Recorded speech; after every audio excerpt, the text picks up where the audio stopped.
Chongguang yang disebutkan merujuk pada kebiasaannya minum bersama menteri pengkhianat dan Song. Ye Guangming karena kesal mencambukku sebanyak 50 kali. Bajingan dari Nightlight adalah Chongguang. Pergilah dan biarkan manajer Bai mendengarkan suara seruling dari desa angin hitam. Saya pinggis melihat bagaimana mereka memecahkan kebuntuan ini. Ye Wuhua memberikan instruksi kepada Ye Janrong, kepala manajer toko biji-bijian keluarga Ye.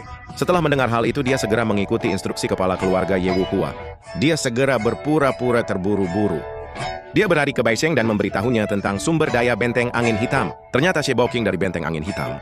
Dia adalah seorang perwira Romawi yang kalah dan melarikan diri dari kota Pingyang. Setelah menderita kekalahan, mereka akhirnya sampai di Gunung Angin Hitam.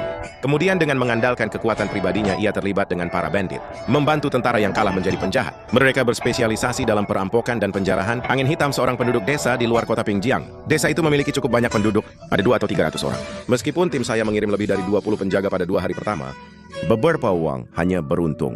Tidak bertemu bandit dimanapun dari benteng angin hitam. Seandainya mantan kepala polisi itu mengirim seseorang untuk melindungi Yang Liang kali ini, kerugiannya bahkan mungkin akan lebih besar. Baisheng mengetahui situasi di benteng angin hitam. Setelah menyampaikan rasa terima kasihnya yang sebesar-besarnya, Ye Jianrong pun pergi. Ye Jianrong bicara ke manajer toko keluarga Ye. Kemudian kembali ke toko gandum Zhouji di Kabupaten Pingjiang. Dia dengan lembut membuka jalan menuju Zhouji Liang. Baisheng meludah seteguk air liur sama sekali tidak menyadari hal ini. Dia buru-buru memerintahkan seseorang untuk mengirim pesan kembali ke Kabupaten Pingliang melalui Merpati Pos. Pada hari itu saya juga mengambil alih kendali penuh atas pasukan penjaga kota dan brigade manajemen perkotaan. Pada saat yang sama diberlakukan pula peraturan disiplin yang ketat. Siapapun yang berani membangkang akan dieksekusi tanpa ampun. Setelah para prajuritnya menghafal peraturan dan ketentuan, aku mengambil alih kendali kotaku sendiri. Para penjaga menuangkan karung-karung beras ke dalam ember kayu yang berisi air. Kemudian nasi tersebut disendok dan dikeringkan. Ternyata isi ember itu bukanlah seperti yang terlihat. Sebaliknya saya malah mendapatkan racun dari sistem tersebut. Racun itu juga dikenal sebagai balali.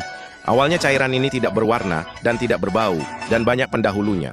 Sebagian besar pestisida terkenal di dunia sebenarnya adalah cairan yang tidak berwarna dan tidak berbau. Yasun untuk Davenchaos tertelan secara tidak sengaja.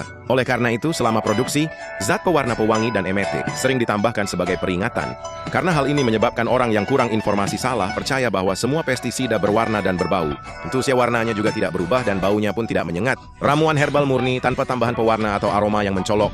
Ya, sebelumnya para petugas keamanan kota ini mengira ember yang telah saya siapkan ini. Apa manfaat air itu? Sampai akhirnya aku menangkap seekor ayam dan memaksanya menelan beberapa suapan besar beras itu.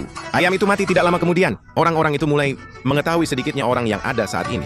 Air dalam ember tersebut mengandung zat-zat yang sangat beracun, sehubungan dengan berita daerah yang datang dari kota. Setelah kabar bahwa barang-barang yang diangkut oleh bangsawan ke Kabupaten Pingjiang telah dicegat oleh para bandit dari desa angin hitam, para tentara yang meracuni beras itu langsung mengerti. Alasannya itu adalah sebuah rencana yang bagus.